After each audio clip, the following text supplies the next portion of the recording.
Yay. Yay. Welcome, everybody. So I'm Maha Bali, and with me is Mia Zamora.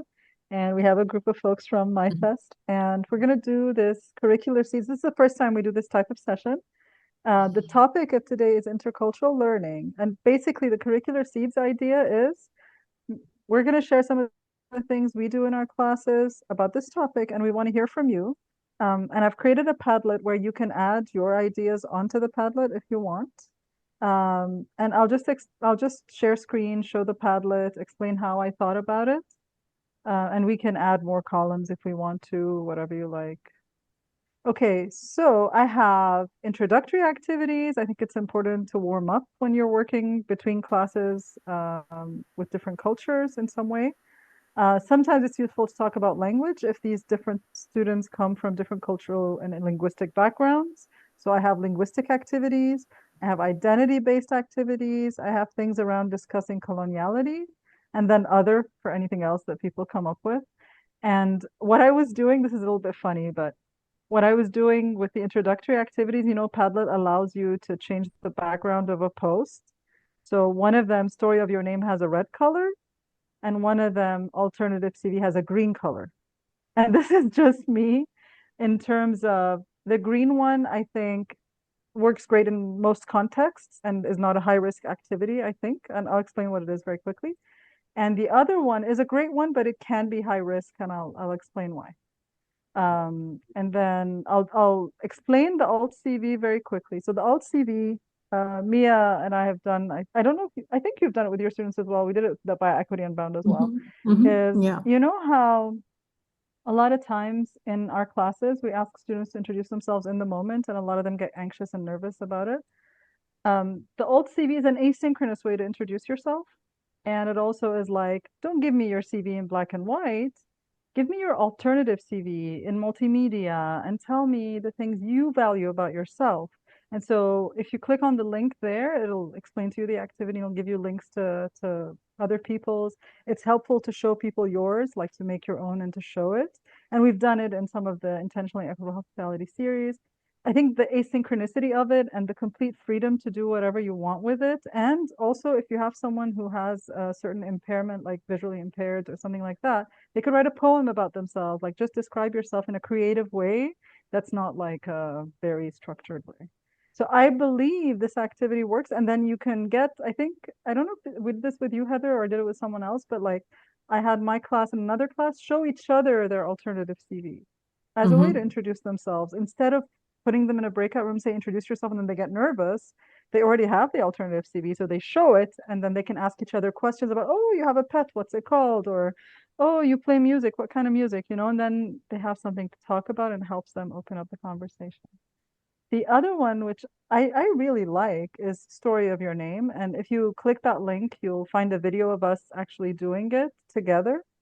But after we did it, we realized that this activity can be unsafe for some people. So let's try it together. And if someone feels unsafe, just say, and you don't have to play the activity. So this activity is, and it's especially helpful across linguistic contexts as well, is tell me the story of your name.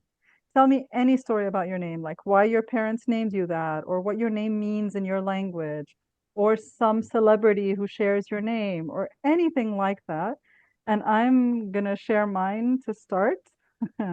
And this is a Hmm. very funny one. Mia, I don't know if you Yeah, actually it's know because you this can go one. into the internet to see it, the things Yeah, that are okay. associated with your name. Yeah. Yeah.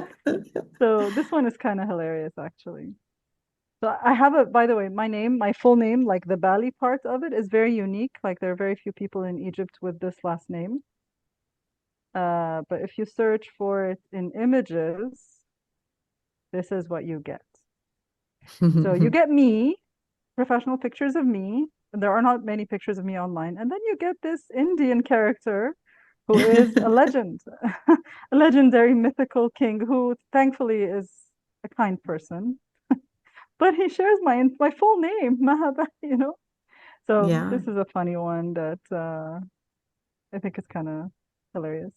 So you can show that it can be something silly. It doesn't have to be something serious. I sometimes also explain the meaning of my name, and the meaning of my name is actually also funny because it's It's an onyx. What's it called? It's a kind of deer that has its white body and black Oh, yeah, eyes.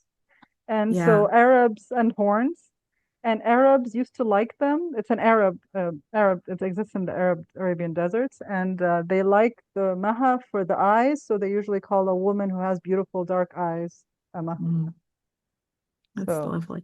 that's Yeah, also the meaning of my name. Yeah, it's a yeah. pretty animal, but it's just still yeah. Anyway, so that's the meaning of my name and a funny story about my name. And so I'll give you a minute to think about one if you don't have one like that comes straight to your mind, because that can be a thing. But also, if you don't have one to share, just say, I don't have one to share today. And I'll explain why it's important to allow people not to share in this one. Yeah. I'll jump in while people are Mhm. thinking. Cool. Um, I'll also say that in this game or this introductory activity, there's never any prescription. And that's really important. I always say that with my students that there's nothing they have to do. They do not need to bring forth anything they don't want to bring forth. And they can also opt out, just as Maha just said. So my given name is Maria Christine Zamora. I'm married, and so I have a married, a family name, a married name, which is Morgan. Um, and then, of course, everyone knows me as Mia, which is my nickname. And my parents gave me the nickname when I was born, too. So, like, they had the proper name in mind and then the nickname that I would live by. And I relate much more to my nickname because it was there from the beginning as well. And Maria Christine was only the name used when my father would get stern with me or something like this. So it feels a little distant from me, but it's definitely on a lot of all of my paperwork and everything. So I think of it as a kind of formality.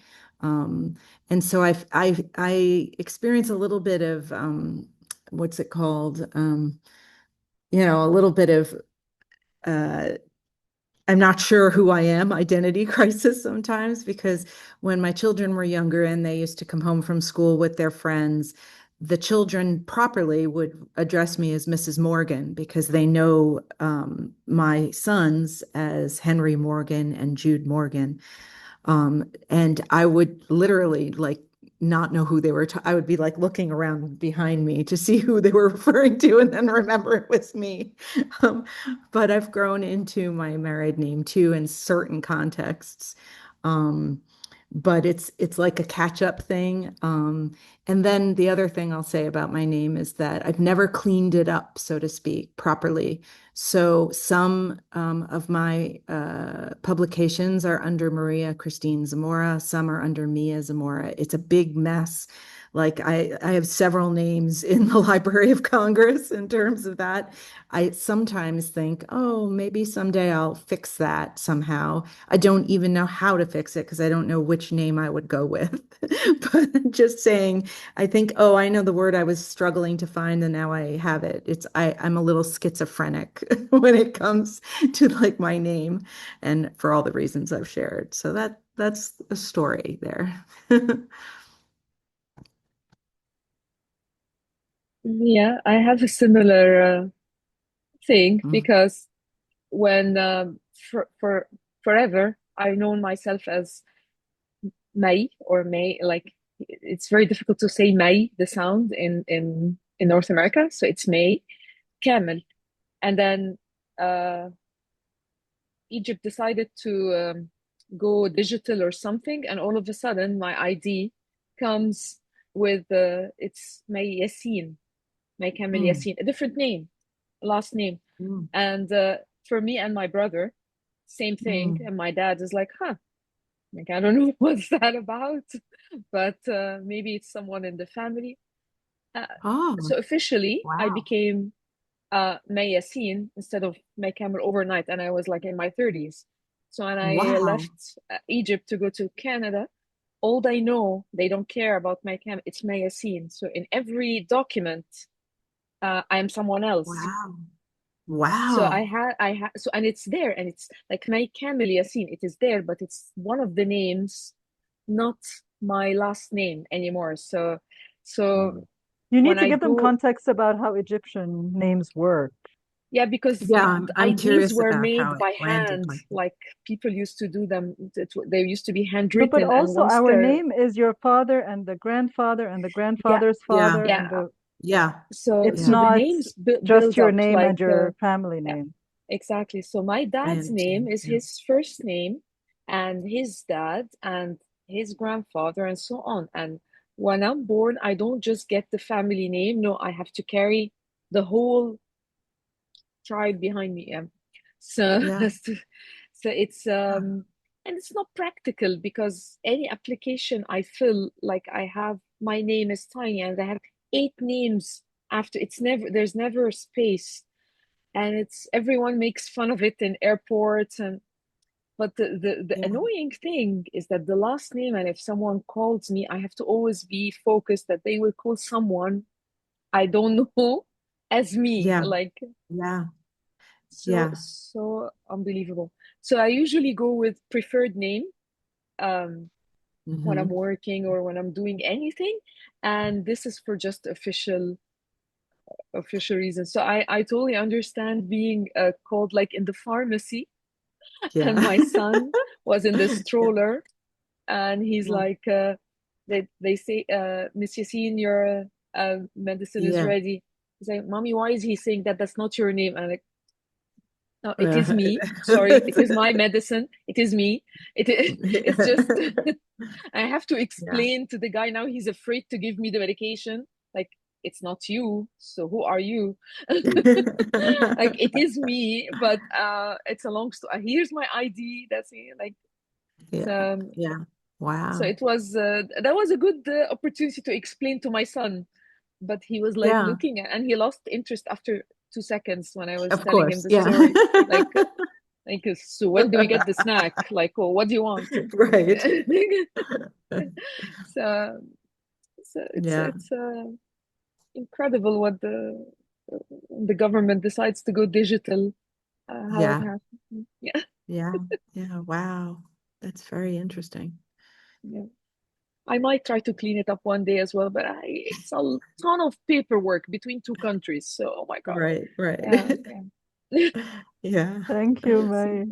I love that because it also tells a story about the cultures of both of you, Yeah. right? Like, because in Yeah. Arab countries, we don't take our husband's name naturally, normally. Mm, And then that mm, causes problems for us when we travel abroad also. And then Yeah, mm. in with May's the case, kids. it sort of explains how Egyptian names are usually made. Yeah. Yeah. Yeah, and My that, oh, son, that's my not your sons son and have my, stuff.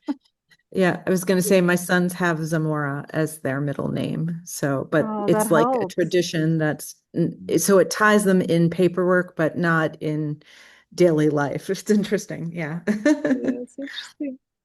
Yeah. Cool. Who else would like to go? Well, I am Rebecca with a K. And Mhm. growing up, I was always upset because all the pencils had Rebecca with two CCs, and I never had the pencils. But my Yeah. name comes from the Hebrew. My folks are quite religious, and so there's Rebecca in the Bible. She was the wife of Jacob.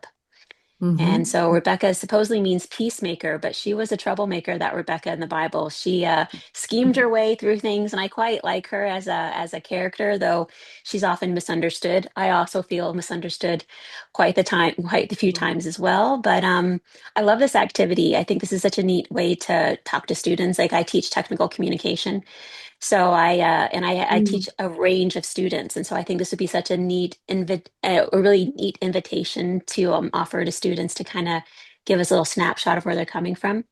The other thing I'll quickly say about my name, in addition to never having pencils, is oftentimes when I'll type it in for the first time into a device, it often wants to autocorrect to rebels, and I'm Yeah. like, Yeah. that works. I'll accept that. So yeah, that's me.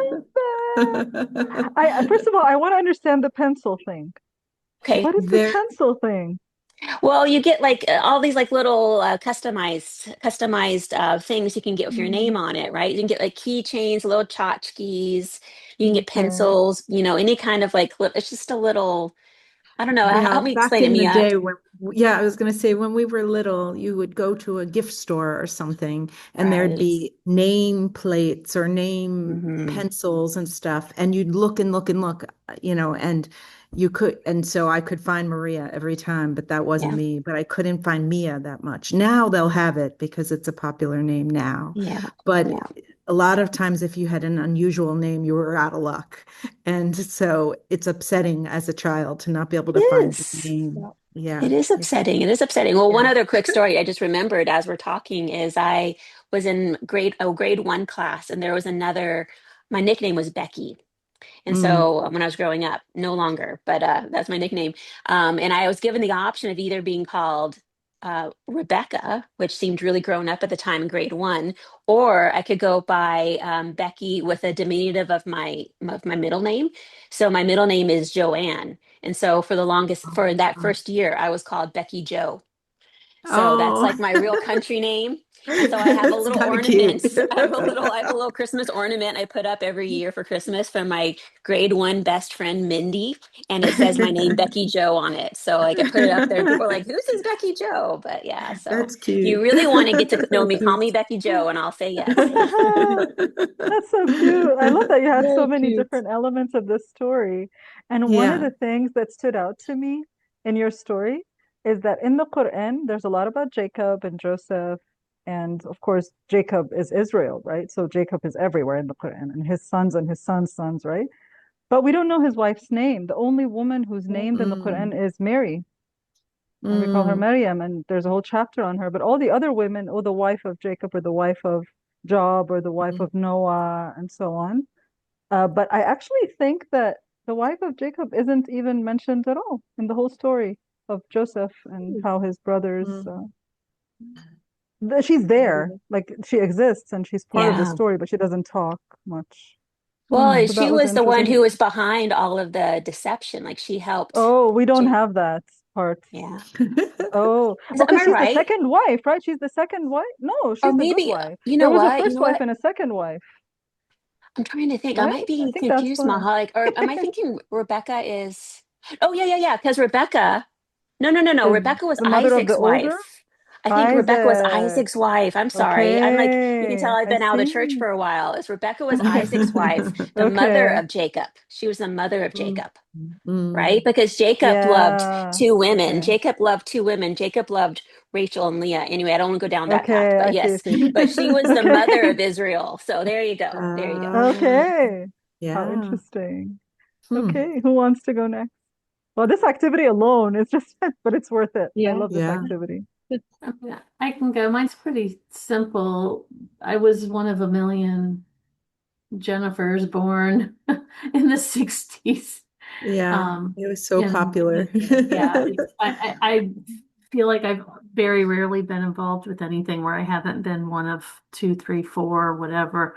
So I went always by Jenny. And when I got to college, my sorority, we had three of us. So one was Jen, I was Jenny, and another was Jennifer. And for the That's longest funny. time, if you called me Jen or Jennifer, I didn't answer because that was somebody else. Mm. A local political group I'm in now, we have Bike Jen, we have Research Jen, we have Jen, we have um, Jen with one N. I mean, there were literally four of us, and this was not a big group. So it's been, a little challenging almost differentiating because it's like who's which Jenny, what Jenny, whatever. But Yeah, yeah. anyway, so yeah, but I always liked Jenny. I never liked Jennifer, and I always feel like, but I have to use it filling out forms. So and whenever someone comes to me with Jennifer, I'm like, you have no idea who I am. If you know me, you know I'm Jenny. Yeah, yeah, yeah. Oh, that's so interesting. You would So, not have a difficult time finding a pencil, but it wouldn't be no. with Jenny. It would be with Jennifer. It's usually with Jennifer. Yeah, I went the opposite. Yeah. My daughter is Emily, who was one of a million Emily's born. So my middle Yeah. son is Russell because I was like, we're getting a name that I not everybody is calling every time you go somewhere. And then my Yeah. last name was actually Dwyer growing up. And when I got married, I changed it to Jennifer Dwyer Michaels as opposed to dropping that. But back long enough ago when I got married, not taking your husband's name wasn't really a thing yet. I was Mhm. like, I don't really want to be Michaels. That's kind of boring. And Michaels was originally Michaelinus. My husband's family was Lithuanian and they Oh, anglicized it. So people will say, oh, you're related to so-and-so Michaels. I'm like, Nope. I can categorically say I'm not because there was Michelina's right up until my husband's family changed it. So, Uh-huh. Uh-huh. Wow. yeah. A lot. It's very interesting. Yeah. Yeah, I can relate to what you're saying, Jenny. My maiden name was Miller, and there's a million Oh. Millers. And now I have sort of a different problem because here in Germany, a lot of people can't pronounce my first name because of the TH, right? So I get a lot of header, hever, whatever, which is fine. It doesn't Oh. bother me. And people in the States where I grew up can't pronounce my last name, Kretschmer. So no matter where I am, somebody's going to have trouble with my name. Ah, that's funny. Yeah. Thank you, everybody, for sharing. So, It's a very nice are you activity. imagining? Sorry? It's a very nice activity. Like it seemed simple Mm. in the beginning, but like a lot came out of it, much more than I Yeah, expected. Like, um, yeah. It can get really deep. Can you yeah. imagine what could go wrong, though? Like why you'd have to be careful? Heather, what are you thinking? You have a very big nod. Sorry, I was just thinking about the religious aspects, and maybe some people don't want to share what religion they are, Mhm. or I mean, maybe they would be afraid to be discriminated against. I don't know. I think it would depend on the culture Actually, you're in. I'll say I got confused a little bit because Rebecca said Hebrew and then she said I don't go to church enough. And so I realized that Christians read the Old Testament. But Mm. when you said Hebrew, I thought, okay, Jewish, and then you said I don't go to church anymore. So that confused me, for example. But I wasn't the time and place to ask, so I just didn't. But that's a good point. And I hope gender. that people who come into intercultural learning do want to be open to talking about this, but we know the maturity of our students as well, and maybe we Mhm. can sort of prepare them for how to do that if we're worried. Jenny, did you want to say something about the name Just Jennifer? the gendering and the given Mhm. name versus Mhm. the uh well, Family gosh, name? I'm not gonna get the Yeah. termini. I lost all words this weekend. But Don't you know what I'm worry. saying. If somebody has a gender, the name they were born with, Yeah, and it doesn't match Hmm. their gender, yes. they have a preferred If name, there's and then someone who's how do trans or you explain transitioning, that? right? And they may Yeah, not want Yeah. to. They're yeah, meeting people for the first yeah. time Hmm. from a Good different point. culture, and they don't know if that culture is going to be accepting of that, right? So that Hmm. could be an issue. Someone said if someone's in the witness protection program, they'll change their Hmm. name. I Hmm. don't know how common that is in the US, but it was something that people brought up. I was doing this with an audience where there were people from India, and they said your name, if you go deeply into it, also shows your caste, which is like the social classifications in India. Hmm. And that's a very Hmm. sensitive issue, so you don't want to bring that up. Hmm. So that was also something. It's, every culture will have things like that that we may not know about. So I guess if you want to do this kind of activity, just have that discussion with your partner in the other class and make sure you make room for students to do something else other than that if they want to. But when it works, it's really lovely, right?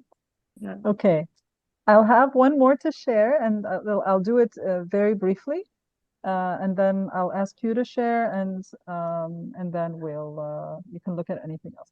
So there are two linguistic activities that I have. They're both from Francesca Helm. One is called Language Portrait, which I advise you to open the link and watch the video of what that is. You've done it, Heather? You've seen it? You look like give it a thumbs up. Okay. The other one is Lost in Translation. But I'll explain it very, very quickly. And just 1 second. Okay.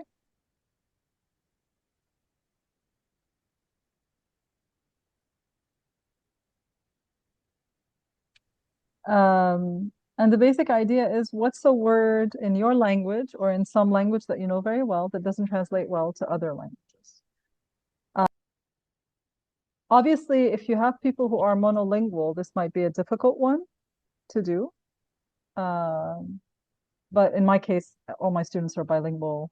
Yeah, not all. 99.9% of my students will be English and Arabic or English and some other language. So they sometimes it doesn't come easily to them. So this is one where I'd let them think about it ahead of time. And we actually read an article by Lina Munzer, who's a Lebanese Canadian. called War in Translation, so they get a little bit of context on why this is important in the first place. And I was doing this with another class that's here at AUC of foreigners learning Arabic and learning translation. So they were reflecting a lot on Arabic and their native language already in terms of translation.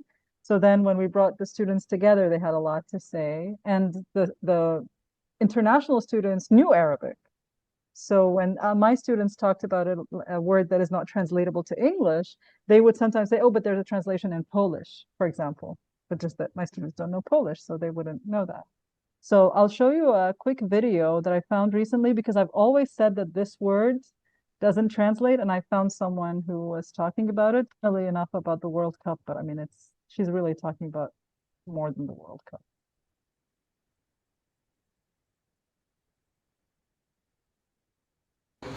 Watching the Egypt versus Argentina game, there was one word that kept echoing in my brain, and that word is zulum. Did you know that Western psychology has over 200 clinical terms for individual suffering, but it has no words for this? Zulum translates as injustice, oppression, cruelty, but even the translation loses its nuance and its essence. Because in Arabic, zulum literally means placing something out of its rightful place. It's a violation of the natural moral order.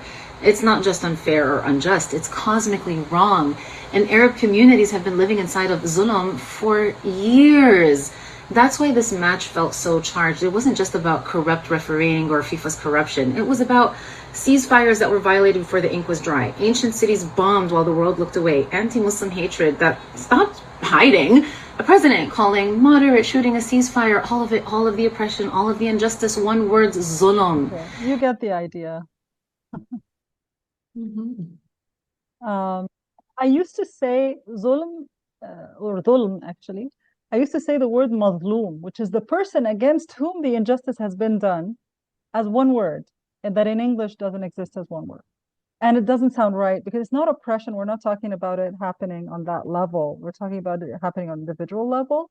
But the mazloom, the person against whom injustice has been done, it sounds really bad when you say it in English and you have to break it down. Whereas in Arabic, it's so easy to say, ah, mazloom, you know? Anyway, so that's my word. If you can think of one, let's just like pop one or two, and then we'll listen to other people's activities that they do in intercultural contexts. This one's really hard to do on the spot. So if you haven't really thought about it before, it can be a bit difficult to come up with one. In I always German, feel, Heather has, yeah, go ahead. oh, sorry. No, no, no, I go always ahead. feel like, English doesn't have as many interesting words. And so I'm going to borrow from another language that I really enjoy, and that is the word hygge, Hygge. And I believe is that Swedish or Nordic? But it just means It's cozy. Norwegian. Yeah, Norwegian. there's a Yeah. Norwegian word of it's like hygla. So I think the Yes. way you said it might be the Swedish, but the Norwegian Swedish. version is hygla. Yeah. Yeah. And so I learned Hygge? about that recently, and it just means because I live here in Saskatchewan, which is in the Canadian prairies, which can be brutally cold.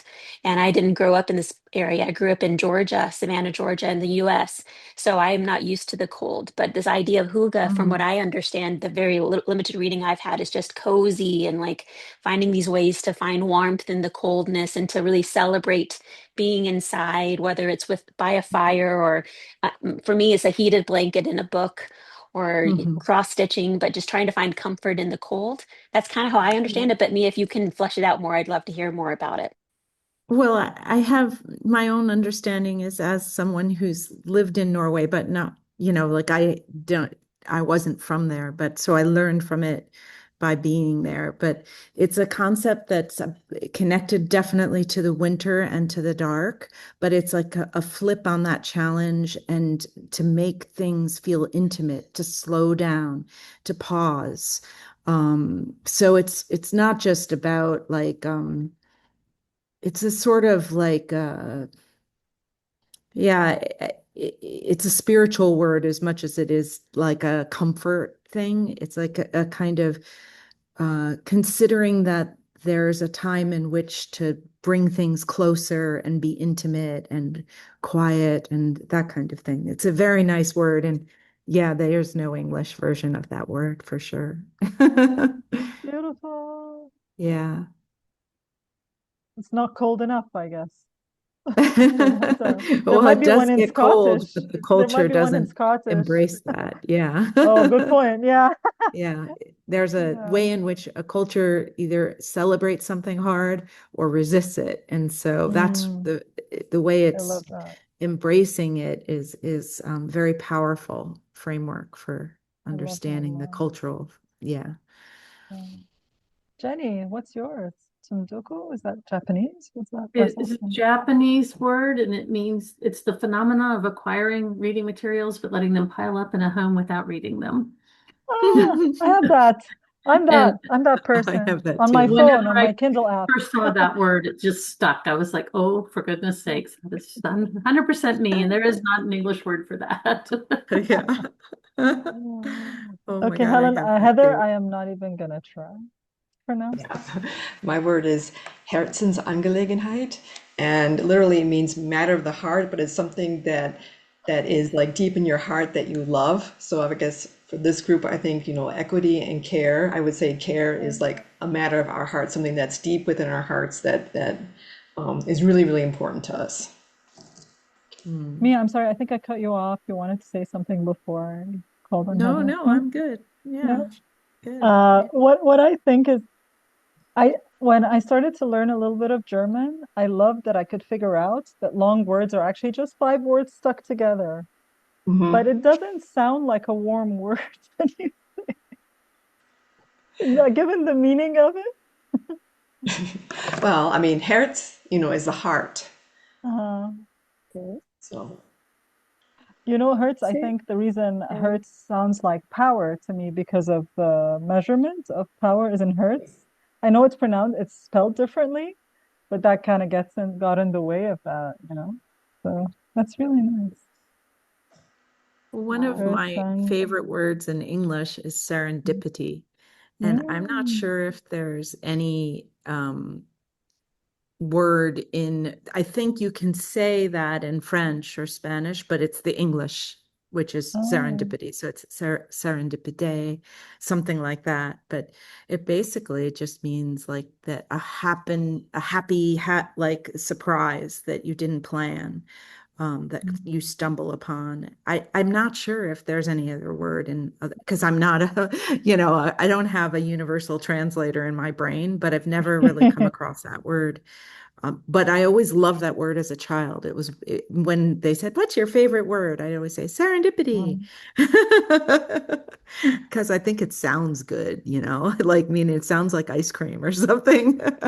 It does. I love But that I I word also think it's remember. a too. nice meaning. Yeah.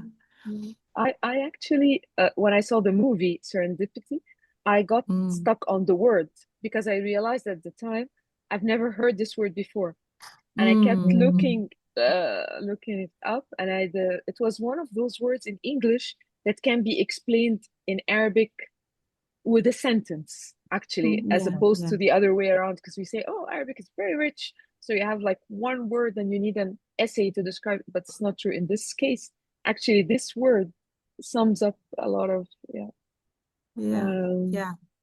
Doesn't it sound nice too? I just like the way it it does. sounds. It's Yeah. musical, yeah. Yeah. Yeah. I But love Heather, it this is a because it's difficult word. somewhere Can you say it one more time? You have to say What's it that? again. Heather's words. The Yeah. hair, Heather's word I want again. to try and learn it. And Herzensangelenheit. oh, yeah, Angular. Herzensangelegenheit. Oh, Herzens Herzensangelenheit. Angelegenheit. Yeah. That's really hard. Okay. But Okay. You just have to know once how you to break say it it, up. yeah, yeah. Yeah, it Okay, has a we nice have sound to it, but Mm. yeah, when Heather says it. exactly. Yeah, but my pronunciation is still not 100% perfect. But it's yeah. So we have about 13 minutes left. I had meant to give more space for others to share things out loud or in the Padlet about activities you do that are intercultural, or you can select one from the Padlet and ask me to explain it quickly as part of this session.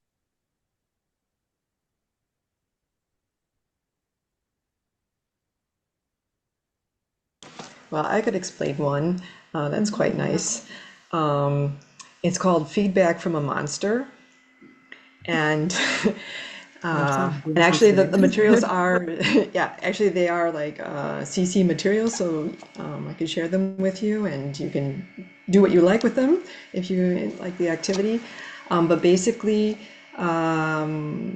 students are put into groups, and they're each given a monster, and they take on the role of the monster basically, and then they have a meeting together in the role of their monster. And then afterwards, they basically debrief and reflect. Well, first of all, they figure out who was who, like who was which monster, because they don't share which one they It's like were. a secret. Yeah, I yeah, see. and Okay. and it's very it's quite amusing, also for the students when because they're in a different role, role playing basically role playing the way they would act if this were their character. So are they given a monster with particular characteristics Yeah, who yeah, behaves in a particular way, and then they have to stay in that role? yes, exactly. Yeah, And so they're for actually giving feedback, but they're just being like mean or rude or like the monster. yeah, or introverted, or just kind of very very tentative, like sticking up their finger instead of like actually saying something and waiting for somebody to call on them. It's very amusing. Yeah, I mean, to set it up, basically, first they draw a monster. Each, they pass around a little piece of paper, and then they each, add something to it, right? So they quickly sort of develop a monster together, and then they name the monster before, each by adding a letter. And so they pass around the paper and add a letter. And then in the meeting, they are suggesting changes to the monster or developing the monster further. So, yeah. It's pretty fun. I'll So it's share. a little bit like world building, but it's character development that's Yeah, collective in a way, because they have yeah, to contribute to the expansion of that character. yeah. That's pretty cool. It's fun. So in what ways do you think that it might bridge distances between people culturally? Like just the fears that people have? I'm just like curious, like what comes up when you do this activity? I think um, I think they realize that different people have different way. I mean, they know that everybody knows this, that different people have different ways of reacting, or not necessarily reacting, but acting and reacting to other people. And then it just kind of brings to the surface, um, you know, I don't know.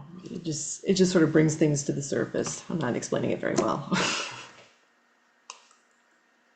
I can imagine like students saying something like, okay, this monster is going to be the monster of like darkness or something, and that you can't see it coming and it's invisible. And I can see them ascribing like a quality to the way in which it's monstrous, and then it just develops from there. But is the point to a specific kind of fear, and then that fear might be culturally like framed differently? Or I'm just curious about that part. Hmm. I mean, like The monster that they're different students developing? come at it from different places. Do you mean the monster that they're developing, like the thing they're Yeah, doing? yeah, Okay, maybe I'm misunderstanding. I just was thinking that could be a thing. That's very okay. interesting. Yeah, I think they can, yeah, as in the meeting, they kind of develop the monster or whatnot, or change the monster. Um, and it's yeah, it's supposed to be like a mascot for the monster mascot for the university. It's just kind of a fun thing. That's kind of the vehicle, and then afterwards the debriefing is important, like, okay, how did different people act in the meeting, and how did I feel, and how did I feel taking on this other Ah, role. Yes, I mean, the important part, I mean, for me, the important part is the debrief afterwards. yeah, yeah. And also the part about it, mascot is like a little bit different Yes. than I think I was taking it like more like psychological, like what is Yeah, your no, monster, and then imagining what people are afraid of, and then trying yeah, to negotiate instead of like it's Mm, more of a representation of a group of yeah, people or something like this. yeah, Got yeah, it. I see. Like yeah. No, that, that's yeah. I just more of totally like the misunderstood that. Yeah. So no, it's a that's okay. I didn't explain that character. too well. Yeah, It it's a the character. monster part, the drawing the monster part is more of a fun thing. Yeah. It's kind of like a playful, the playful aspect of it, and then the serious and then of course being, being these different monsters or taking on these different feedback monsters is also another playful aspect. But then afterwards, really reflecting, okay, how is it to be in a meeting with people who have such different, ways of seeing the world and ways of reacting? I love that. You said that it was a Creative Commons space, like someone has described it and Yeah, posted it somewhere. Could you put it yeah, to the Padlet later on the Padlet later? yes, I'd yes, love yes, to yes, try it definitely. because I have an activity where it could work really well. Would anybody else like to share? We still have 7 minutes, so there's time.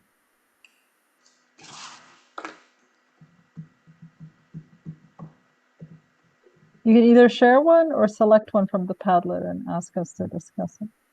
I could share something that kind of brings up things that kind of go awry culturally, but also is really fun. So it's like interesting, in that it's a activity that yields like fun and they enjoy and they get to know each other, but it also could be problematic. And that one is the what kind of animal are you? Which I do introduce sometimes. And as we know, the animal world is like so like it's a universe into itself in terms of like majesty and like so many different kinds of animals. And if you like just expand to things like reptiles and birds, just can go on and on and on in terms of choices. And I notice my students get really creative and really enjoy that particular activity. But then I also know that in different cultures, animals mean different things. And people also, in certain contexts, religious and cultural, feel offended just by being perceived like their human spirit being perceived like an animal in any way. So that can come up and be something that someone can't quite like get over or feel comfortable with. And so it's an interesting proposition. Most of the time when I've done it, the students really roll with it and learn a lot and really enjoy. I mean, learn a lot about the personalities and perspective of their fellow peers, etc. Like, when someone says, I'm a sloth because I've been feeling this way, or, I'm a giraffe for these reasons, it just becomes a window into everyone's, like an insight into themselves seen through the metaphor of an animal. But it can also be just upsetting, or there might even be like the history of a certain animal might be personal to someone in some way that is too much. You never know. So that's an example of an open activity that yields like whatever, no prescription, whatever you want, and then you share the reasons why you've chosen it, but it still can go in a place where not everyone is seeing it the same way.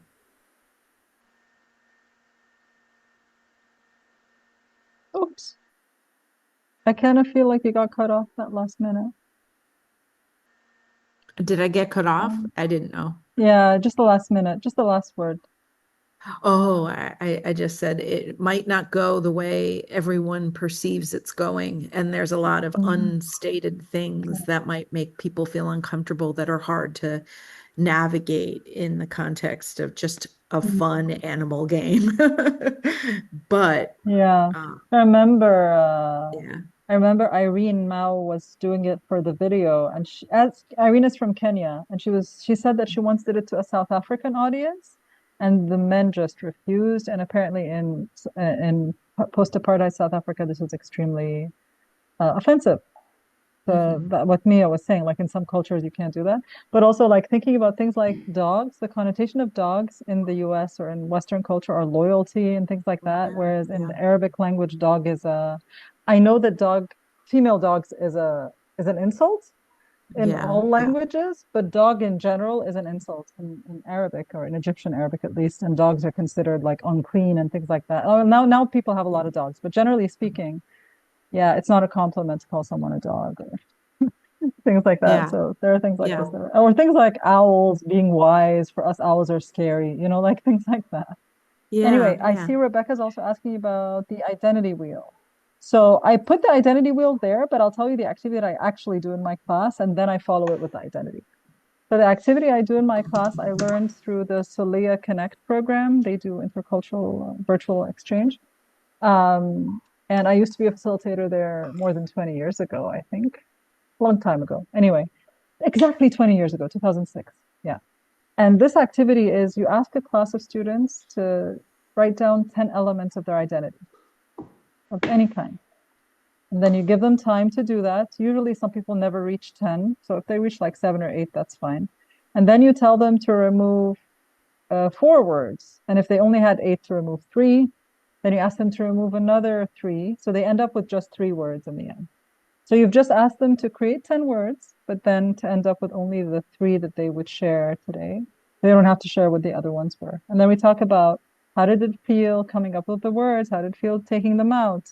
And then we talk about whether you would have used different words if you were in a different context with different people. And when you create your social media profiles, how do you choose, given the limited amount of space, which elements of yourself you're going to share? Because I teach digital literacies as well, so it's a combination of both. But then the identity wheel sort of helps you see which aspects of yourself you ended up sharing. Did you share things related to biological stuff or uh, FTs, or identity related to institutions? Like, do you share your institution that you belong to or the one you graduated from? Do you share your nationality? Do you share your religion? Or do you share your interests, like you like music or sports or whatever? Or do you share personality, like I'm an extrovert or I'm joyful or I'm a perfectionist? Which ones of these do you choose to share about yourself, and how much control do you have? And then the conversation I like to have with it also is, in which context does this element of your identity give you power? And in which context might it give you less power? So I always, my Egyptian students are mostly Muslim. And so we talk about how being Muslim in Egypt gives you power because that's the majority religion. But when they are traveling as male Muslims, they get stopped at airports and being suspected as terrorists and things like that. But over here, they have power. Things like that. So it becomes then, and it's also interesting if it's an intercultural group, is like which elements of themselves they choose. There are sometimes observations where the dominant group are more likely to share personality traits, and the less dominant group are more likely to share more elements of like their religion and country and so on, because they feel like that's the thing that's standing out in that context.